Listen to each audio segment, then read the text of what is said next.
ఓటీటీలో రోజుకో సినిమా చూడటం ఇప్పుడు చాలామందికి హాబీగా మారిపోయింది.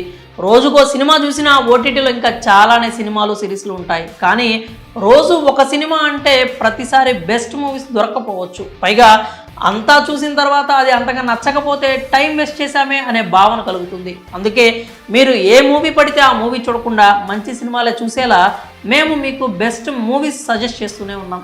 ఈసారి కూడా ఒక అదిరిపోయే క్రైమ్ థ్రిల్లర్ డ్రామాతో మేము ముందుకు వచ్చాం. ఈ సినిమా చూశాక ఇది కదా మూవీ అంటే అనే భావన మీకు కలగకుండా ఉండదు. ఇంత హైప్ ఇస్తోంది, ఇంత నమ్మకంగా చెప్తోంది ఒక బాలీవుడ్ సినిమా గురించి. ఆ మూవీ పేరే ఫ్రెడీ.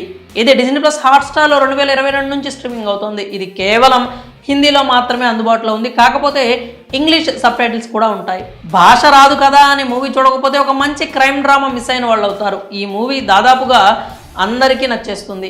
అయితే 16+ వాళ్ళు మాత్రమే చూడాలి అని సర్టిఫికేషన్ ఇచ్చారు. ఈ సినిమా ఎంతో మందికి నచ్చేస్తుంది అనడంలో ఎలాంటి సందేహం లేదు. ఎందుకంటే ఇది ఒక ఇంట్రోవర్ట్ స్టోరీని బేస్ చేసుకొని తీసిన సినిమా. హీరో తన మనసులో ఉన్నది పైకి చెప్పలేకపోవడం, ఎదుటి వాళ్ళు ఏమనుకుంటారో అని తన అభిప్రాయాలను తనలోనే దాచుకోవడం చేస్తూ ఉంటాడు. ఈ మూవీ ఎంతో సింపుల్గా సాగిపోతూ ఉంటుంది. పర్వేజ్ షేక్ ఎంతో పకడ్బందీగా రాసుకున్న కథను శశాంక్ ఘోష్ ఎంతో అద్భుతంగా తెరకెక్కించాడు. కార్తిక్ ఆర్యన్ అలయ నటన అయితే నెక్స్ట్ లెవెల్లో ఉంటుంది. ముఖ్యంగా కార్తిక్ ఆర్యన్ ఒక ఇంట్రోవర్ట్గా అందరినీ మెప్పిస్తాడు. పెళ్లి కోసం తాపత్రయపడే ఒక అమాయకమైన డెంటిస్ట్గా చీట్ చేశారని రివెంజ్ కోసం రగిలిపోయే పాత్రలో కూడా ఒదిగిపోయాడు. ఇక అలయ కూడా ఒక చీటింగ్ గర్ల్గా తన బెస్ట్ పర్ఫార్మెన్స్ ఇచ్చింది. ఇక ఈ ఫ్రెడీ మూవీ కథ విషయానికి వస్తే ఫ్రెడీ జిన్వాలా ఒక ఇంట్రోవర్ట్. వృత్తిపరంగా అతను ఒక డెంటిస్ట్.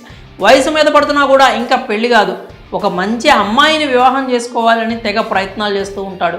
అయితే అతను ఇంట్రోవర్ట్ కావడం, కాస్త అవుట్ ఆఫ్ ఫ్యాషన్తో ఉండడంతో వచ్చే ఏ సంబంధం కూడా సెట్ కాదు. అలాగే నైరేషన్తో తన పని తాను చేసుకుంటూ ఉంటాడు. అతని క్లినిక్కి ఓ రోజు ఒక పెళ్ళైన మహిళ వస్తుంది.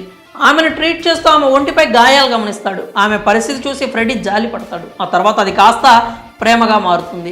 ఇద్దరూ కలిసి వివాహం చేసుకోవాలి అనుకుంటారు. కానీ అందుకు ఆమె భర్త అడ్డుగా ఉంటాడని భావిస్తారు. ఎలాగైనా భర్తను హత్య చేయాలని ఫిక్స్ అవుతాడు. తాను అనుకున్న పనిని దిగ్విజయంగా పూర్తి చేస్తాడు. కానీ ఆ తర్వాతే అసలు విషయం తెలుసుకుంటాడు. ఆ ట్విస్ట్కు ప్రేక్షకుల బుర్ర గిర్రుని తిరిగిపోతుంది. మరి ఫ్రెడీ కైనాజ్ వివాహం జరిగిందా?